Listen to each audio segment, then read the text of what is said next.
Senior Minister of Singapore, distinguished representatives of Indonesia and South Africa, Under Secretary General of UNDESA, distinguished colleagues and delegates.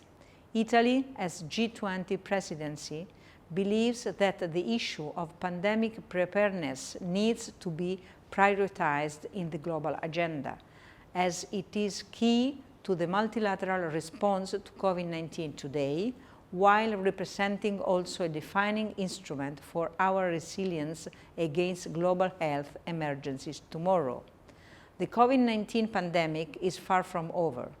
The latest data show that a new wave is happening in the African continent, that the problem has been underestimated, and that we must speed up the equitable distribution of vaccines. Since the beginning of the pandemic, Italy has been at the forefront to promote a multilateral coordinating response to COVID-19. Italy is one of the main supporters of the Access to COVID-19 Tool Accelerator Act A and of its vaccine pillar, COVAX facility. Just a few days ago, the G20 high-level independent panel on financing the global commons for the pandemic preparedness and response presented its report in the context of the G20 finance ministerial meeting in Venice.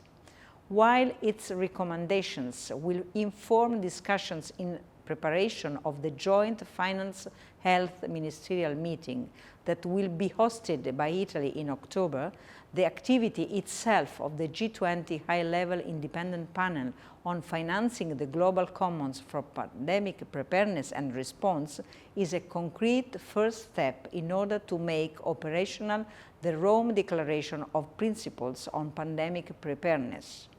The Rome Declaration was adopted at the Global Health Summit co-hosted by Italy and the European Commission, and it constitutes an important point of convergence on how to work together to defeat this pandemic and prevent the next one. I will focus on two main objectives that are cross-cutting to the topic of pandemic preparedness. First, financing.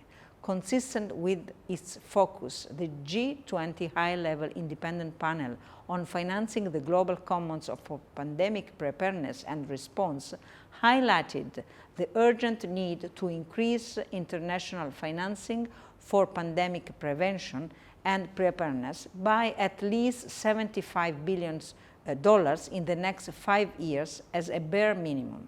We know that this figure is realistic, if not conservative, if we compare it just with the figure of the financing gap of the ACT Accelerator just for 2021 and the projection for 2022. Not only we must insist on closing the financing gap of the Act A, calling all countries with means to contribute to put their resources at service of this tool that is a cornerstone of multilateralism, but also to share doses of safe and effective vaccines to be readily available for delivery to countries in need. Second, governance. It is crystal clear that multilateral coordination, prevention, early warning, quick response, and oversight must be scaled up now. Different models and initiatives have been proposed, both by the Independent Panel for Pandemic Preparedness and Response and by the aforementioned G20 High-Level Independent Panel. The EU is also working to build on the lessons learned by the COVID-19 unprecedented crisis. It is clear that any initiative must be synergetic with the processes launched in the context of the 74th World Health Assembly, both in terms of strengthening the WHO and of upgrading the multilateral system through the setup of a working group that could lead, potentially, to a pandemic treaty. I would like to conclude by emphasizing that the activity carried out by the Italian G20 presidency, and in particular the Rome Declaration, are a starting point. Our concrete actions will now need to be consistent with our intentions. We count on our collective efforts to deliver and prevent the next pandemic. Thank you.